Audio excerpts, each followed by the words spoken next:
பலுச்சிஸ்தான் படைக்கிட்ட சிக்கிருக்கு பாகிஸ்தான் ராணுவ வீரர்கள். அவங்க கதறி அழுற காணொலி எல்லாம் வெளியாகி இருக்கு. பாகிஸ்தான் ராணுவம் கதறி அழுவது இது ஒன்றும் புதுசு இல்லை. அவங்க துப்பாக்கியை போட்டு சரண்டர் ஆவறதும் புதுசு இல்லை. அவங்க புறமுதுகு காட்டி ஓடுறதும் புதுசு இல்லை. முனீர் வாட்ச்மேன் வேலை, சீஃப் வாட்ச்மேன் வேலை பாக்குறதுக்கு பாகிஸ்தான் ராணுவத்தை யூஸ் பண்ணிட்டு இருக்காரு. ஆனா அவர் உள்நாட்டிலேயே அவரை அவர் ராணுவத்தை காப்பாத்துறதுக்கோ வக்கும் தெம்பும் இல்ல, திராணி இல்ல. சைனா அவங்களுக்கு ரகசிய லெட்டர் அனுப்பி இருக்காங்க. அந்த லெட்டர்ல என்ன சொல்லியிருக்காங்க, நீ தப்பி தவறி கூட இந்தியாவை தாக்க நேரிட்டால் விளைவுகள் எதிர்பார விதமாக இருக்கும், பயங்கரமா இருக்கும், இதற்கு நாங்க பொறுப்பு இல்லைன்னு சொல்லியிருக்காங்க. இருக்கக்கூடிய பாகிஸ்தானோட சூழ்நிலை.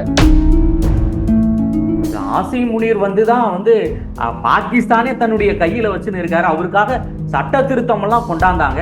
எங்க போயிருக்காரு அவரு? எங்க ஒளிஞ்சு கொண்டு இருக்காரு? பங்கர்ல ஒளிவாரு, இல்ல வெளிநாட்டுல போய் ஒளிவாரு, வேற எங்க ஒளிவாரு அவரு? பாகிஸ்தான்ல கிட்டத்தட்ட 55 ஆண்டுகள்ல இருந்து 60 ஆண்டுகள் கிட்ட அவங்க கலவரத்துல ஈடுபட்டு இருக்காங்களே, எதனால ஈடுபட்டு இருக்காங்க, யாருக்காக ஈடுபட்டு இருக்காங்க, யாருக்காக அவங்க பிரிவினையை நாடுறாங்க? இதுக்கு பதில் இருக்கா பாகிஸ்தானுக்கு?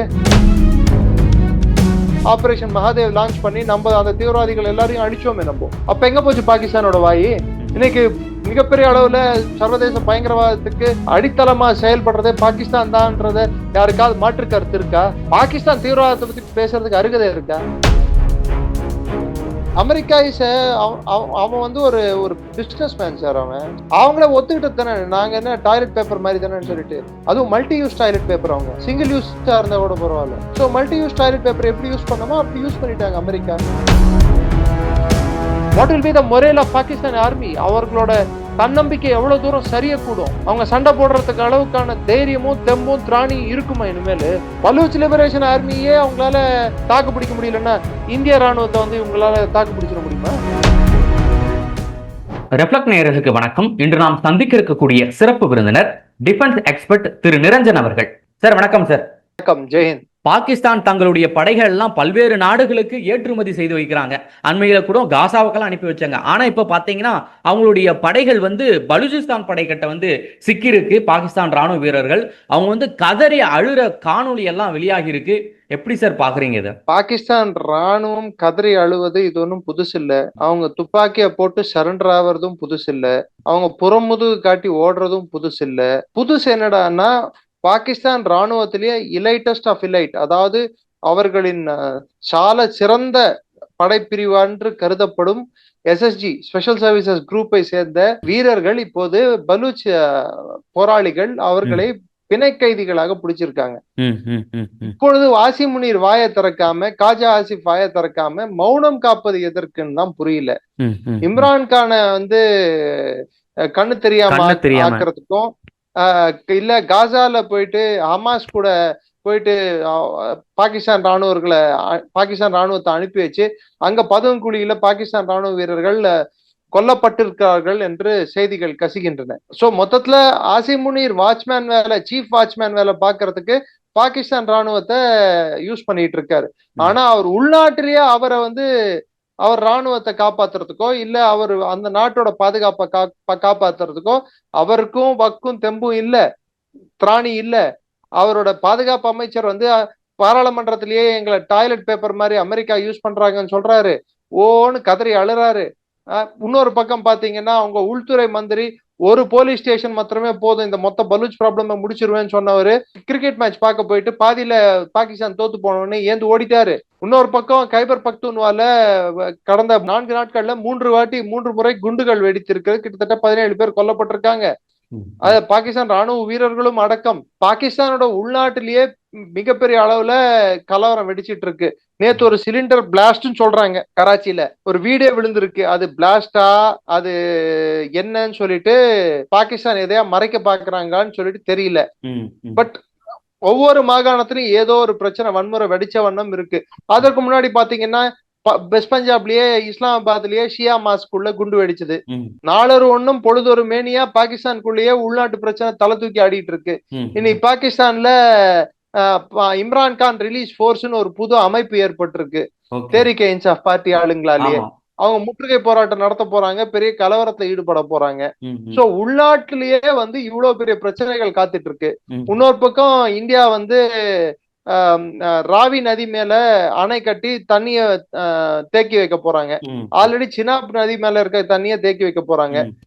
பாகிஸ்தானுக்கு போயிட்டு இருக்கிற தண்ணியில ஒரு கணிசமான சதவீதம் அது குறைஞ்சாலே அடுத்த வாட்டி இந்த மே மாசம் அவங்க விளைச்சலுக்கு வந்து பெரிய பிரச்சனையா மாறக்கூடும். பாகிஸ்தான்ல தண்ணி பிரஞ்சம் தலை விரிச்சாடும். ஏன்னா பாகிஸ்தான் நம்ம மாதிரி அணைகளையோ இல்ல தேக்கி வைக்கும் ரிசர்வாயர்ஸ் சொல்லுவாங்க பாருங்க, தேக்கி வைக்கும் இடங்களையோ தண்ணியை தேக்கி வைக்கிறதுக்கான இதையோ ஏற்படுத்தல, நீர்நிலைகளையோ ஏற்படுத்தல. அவங்களுக்கு இருக்கிறதெல்லாம் வாட்டர் ஒர்க்ஸ், கெனால் ஒர்க்ஸ்ன்னுவாங்க. தர்பேலா அண்ட் மாங்லா தவிர்த்து வேற எங்கேயும் அவங்களுக்கு பெருசா ஒண்ணும் இல்ல. தண்ணி எப்பயுமே பாஞ்சிட்டு இருக்கும். அந்த தண்ணியை வந்து கெனால் மூலமா, அதாவது கால்வாய் மூலமாக திசை திருப்பி விட்டு விவசாயத்தை நடத்திக்கலாம்னு சொல்லிட்டு பிளான் போட்டிருந்தாங்க.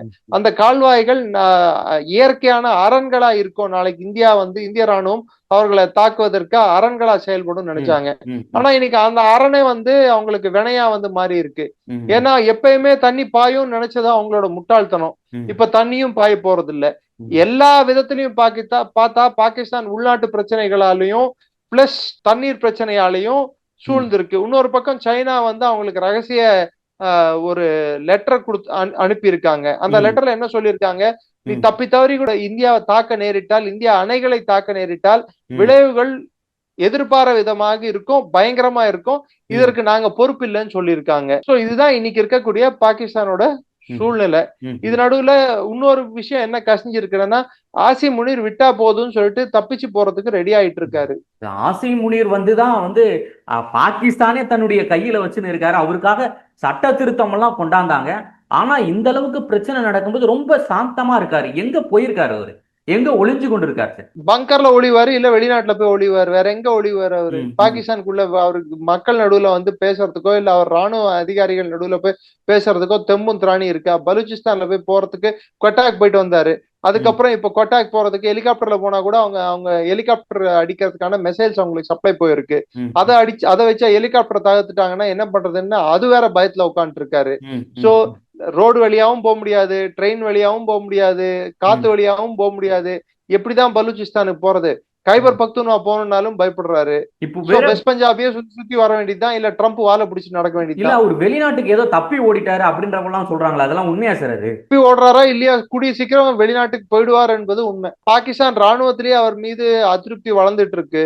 இன்னொரு பக்கம் காசால தப்பித்தவரை அமாஸுக்கும் பாகிஸ்தான் ராணுவத்துக்கும் ராணுவ வீரர்களுக்கும் அங்க பீஸ் கீப்பிங் ஃபோர்ஸ் போயிருக்கிற அந்த பாகிஸ்தான் ராணுவ வீரர்களுக்கும் சண்டை மூண்டு அதுல உயிர் சேதங்கள் அதிகமாச்சு. ஆல்ரெடி ஆயிருக்கு. அதிகமாச்சுன்னா அவர்களோட சடலங்களை திரும்ப எடுத்து வந்தால் பாகிஸ்தான்ல அவர்களுக்கு கடைசி நமாசி ஜனாசா அழைக்கக்கூடிய கடைசி நமாஸை நாங்கள் ஓத மாட்டோம் என்று இஸ்லாமிய மத தலைவர்கள் கூறியுள்ளார்கள். இது பாகிஸ்தான்ல பெரிய அமளியை ஏற்படுத்தும், உள்நாட்டு கலவரத்தை ஏற்படுத்தும். சோ இது எப்படி ஆசிம் முனீரால கட்டுப்பட? இன்னொரு பக்கம் பாத்தீங்கன்னா ராணுவத்திலேயே அவர் மேல அதிருப்தி வளர்ந்துட்டு இருக்கு. ராணுவ கமாண்டர்களுக்கு அவர் மீது, அவர் ராணுவத்தை நடத்தும் விதத்தின் மீது ஐயம் எழுந்துள்ளது. சோ இந்த காலகட்டத்துல ஆசிம் முனீர் வந்து is looking for exit route. எப்படி நான் வெளியே கிளம்புறதுன்னு பாத்துட்டு இருக்காரு. பக்கத்து நாட்டுல ஒருத்தர் இருந்தாருல்ல, 80 வயசு முதியவர், நேத்து கொட்டார் பிளைட் ஏறி முந்தா நேத்து ஓடிட்டாருல்ல, யூனிஸ். அது மாதிரி முனீரும் ரெடி ஆயிட்டு இருக்காரு. சார், பெஹல்லாம் தாக்குதலுக்கு வந்து நம்ம ஆபரேஷன் சிந்தூர் மூலம் அங்க இருக்க பாகிஸ்தானுடைய பயங்கரவாதிகளை அழித்தொழித்தல் நடவடிக்கையை நம்ம மேற்கொண்டோம். ஆனா அப்பவும் திருந்தாமல் தொடர்ந்து நம்மளை வந்து சீண்டி கொண்டுதான் இருக்காங்க. இப்ப பாத்தீங்கன்னா கவாஜா ஆசிஃப் சொல்லியிருக்காரு, தீவிரவாதத்துக்கு வந்து இந்தியா துணை போகுது, ஆப்கானிஸ்தானுடைய தீவிரவாதத்துக்கு வந்து இந்தியா வந்து துணை போகுது, அதனால வந்து மீண்டும் போர் வெடிக்கும் அபாயம் இருப்பதாக கவாஜா ஆசிப் சொல்லியிருக்காரு சார். அந்த அளவுக்கு தான் நிலை இருக்கிறதா? ஓகே, நான் ஒன்னு கேக்குறேன். செரீனா ஹோட்டல்ல வந்து தாலிபான் அங்க காபூல பிடித்தவுடன் 2021 ஆகஸ்ட் மாசம் யார் செரீனா ஹோட்டலுக்கு போன? பாகிஸ்தான் ராணுவ தளபதி யார்? ஜெனரல் ஃபயஸா இல்ல இந்திய ராணுவ தளபதியா? அன்னைக்கு இருந்த டிஜிஐஎஸ்ஐயோட தலைவர் ஜெனரல் ஃபயஸ் தானே அங்க போனாரு. டீ குடித்த, தேநீர் விருந்து அளிக்கப்பட்டது. இன்னைக்கு தாலிபான் இந்தியா கூட சேர்ந்து இருக்குன்னு சொல்றதுக்கு வெக்கமா இல்ல? உங்களுக்கு தெம்பும் திராணி இருந்ததா தாலிபானை எதிர்கொள்ள, உங்களுக்கு தெம்பும் திராணி இருந்தா நீங்க எதிர்கொள்ளுங்க. இந்தியா ஏன் தாலிபானை நாட வேண்டும்? இந்தியா அடிக்கணும்னா நேரடியாவே அடிக்க வேண்டிய தேவை இருந்தால் இந்தியா நேரடியாவே அடிக்கும். ஒரு முறை இல்ல 3 முறை நாங்க காட்டியிருக்கோம் 2016 இருந்து இன்னி வரைக்கும். இந்தியா சரி, தாலிபான் இன்னொரு உறவு வந்து ஆபரேஷன் சிந்தூருக்கு விரும்பலையோ? ஆபரேஷன் சிந்தூர் தொடர்வதற்கு நீ ரெடியா இருந்தா நான் India is always ready. India வந்து ரெடி அதுக்கு. ஆப்கானிஸ்தானும் இந்தியாவும் இந்த ஒரு நல்லுறவை கடைபிடிக்கிறது வந்து பாகிஸ்தானுக்கு பிடிக்கவில்லை என்று நினைக்கிறீங்களோ? தொடர்ந்து என்ன பிரச்சனை நடந்தாலும், அண்மையில் அந்த கோர்ட் வாசல்ல கூட அந்த குண்டுவெடிப்பு நடந்துச்சு, டெல்லி குண்டுவெடிப்பு, கார் குண்டுவெடிப்பு சம்பவத்துல. அப்ப கூட இதற்கு காரணம் வந்து ஆப்கானிஸ்தானும் இந்தியாவும் தான் கூட்டுச்சதி அப்படின்ற போல தொடர்ந்து வந்து சொல்லிட்டு வராங்க. ஒருவேளை நம்ம வந்து ஆப்கான் தாலிபான் கூட வந்து நம்ம உறவு நல்லுறவுல இருக்கிறதுக்கு அரண்டவன் கண்ணுக்கு இருண்டதெல்லாம் பேய். அவங்க மத்த நாடுகள் அவங்க பண்ற சதி வேலையெல்லாம் மத்த நாடுங்க அவங்க மேல பண்றதா அவங்க நினைச்சுக்கிட்டா நம்ம ஒண்ணும் பண்ண முடியாது. ஒரு கணத்தை அழித்தால் இன்னொரு கணத்தை காட்டுன்ற சூழல் வந்து இன்னைக்கு உலகத்துல எங்கேயும் நிலவறது இல்ல. அதுவும் இந்த அரசாங்கம் இருக்கிற வரைக்கும் ஒரு கணத்துல நீ அடிக்க கை வாங்கினால டப்பால் அடிச்சிருவாங்க இவங்க. அதாவது பாகிஸ்தான் எதிர்பாராத அளவுக்கான சேதங்களும் ஏற்பட்டால் மட்டும்தான் பாகிஸ்தானுக்கு புத்தி புகட்ட முடியும் அப்படின்றது இந்த அரசாங்கத்தின் கொள்கையாக இருக்கும் வரை பாகிஸ்தான் என்ன வேணாலும் கத்தலாம். ஒரு படத்துல முரளி வந்து சொல்லுவாரு, தாவுடா தாவு செவல, தாவுடா தாவு அப்படின்னுவாரு. அது மாதிரி இனி பாகிஸ்தான் கூவட்டும், எவ்வளவு வேணாலும் கூவினாலும் யாரும் அதை கண்டுக்க போறது இல்ல, அதை பத்தி யாரும் எடுத்துக்க போறது இல்ல. சரி, ஓகே, ஆப்கானிஸ்தானும் இந்தியாவும் சேர்ந்தா எல்லாம் பண்ணுது. அப்ப தேரிக்க தாலிபானை உருவாக்குனது யாரு? இன்னைக்கு பலூச் லிபரேஷன் ஆர்மி 1948, 58, 67, 73 இருந்து 77 வரை, அதுக்கப்புறம் 2004 இருந்து இன்னி வரை பாகிஸ்தான்ல கிட்டத்தட்ட 60 ஆண்டுகளுக்கு கிட்ட 55 ஆண்டுகள்ல இருந்து 60 ஆண்டுகள் கிட்ட அவங்க வந்து கலவரத்துல ஈடுபட்டு இருக்காங்களே. எதனால ஈடுபட்டு இருக்காங்க, யாருக்காக ஈடுபட்டு இருக்காங்க, யாருக்காக அவங்க வந்து பிரிவினையை நாடுறாங்க? இதுக்கு பதில் இருக்கா பாகிஸ்தானுக்கு? காஷ்மீர்ல தீவிரவாதிகளை உங்க நாட்டு தீவிரவாதி அப்போ உங்களுக்கு வந்தா ரத்தம், எங்களுக்கு வந்த தக்காளி சட்னியா? நீங்க வந்து காஷ்மீர்ல வந்து லஷ்கர் தொய்பாவையும் ஜெய்ஷே முகமது தீவிரவாதிகளையும் அனுப்பி விட்டு 35 தீவிரவாதிகள் போன நவம்பர் டிசம்பர் வாக்குல இந்தியாக்குள்ள நுழைந்தப்போ ஆபரேஷன் மகாதேவ் லான்ச் பண்ணி நம்ம அந்த தீவிரவாதிகள் எல்லாரையும் அழிச்சோமே நம்ம. அப்ப எங்க போச்சு பாகிஸ்தானோட வாயி? இன்னைக்கு மிகப்பெரிய அளவுல சர்வதேச பயங்கரவாதத்துக்கு அடித்தளமா செயல்படுறதே பாகிஸ்தான் தான்ன்றத யாருக்காவது மாற்று கருத்து இருக்கா? பாகிஸ்தான் தீவிரவாதத்தை பத்தி பேசுறதுக்கு அருகதை இருக்கா? ஒசாமா பின் லாடன் எங்க இருந்தாருன்னு உலகத்துக்கே தெரியாதா? ரெண்டாவது, பாகிஸ்தான் வந்து அங்க இருக்கக்கூடிய இன்ஸ்டிடியூஷன்ஸ், அதாவது அங்க இருக்கக்கூடிய அரசாங்க ரீதியிலான அவங்களோட அரசியல் சாசன சட்ட ரீதியிலான ஏற்படுத்தப்பட்ட அமைப்புகள் வந்து ஒழுங்கா வேலை பார்க்குதா? பாராளுமன்றமாவது ஒழுங்கா வேலை பார்க்குதா? இல்ல அவங்களோட ராணுவம் வந்து பாராளுமன்றத்தை கட்டுப்படுதா? பிரதமர் எங்கெல்லாம் போறாரோ ராணுவ தளபதி அங்கெல்லாம் போறாரு, ராணுவ தளபதி எங்கெல்லாம் போறாரோ பிரதமர் அங்கெல்லாம் போறாரு. அப்ப யாருக்கு யார் மேல நம்பிக்கை இல்ல? ஒரு ராணுவ தளபதியோட வேலை என்ன? எல்லை பாதுகாப்பு, உள்நாட்டு பாதுகாப்பு பத்தி அவரு யோசிக்கணும். அதை விட்டு திருவோடு ஏந்துக்கிட்டு ஒவ்வொரு நாட்டுக்கும் போயிட்டு ஐயா சாமி போடு, அம்மா சாமி போடுன்னு சொன்னா இன்னைக்கு துரந்தர் பாட்டு போட்டு ஆட விடுறாங்க.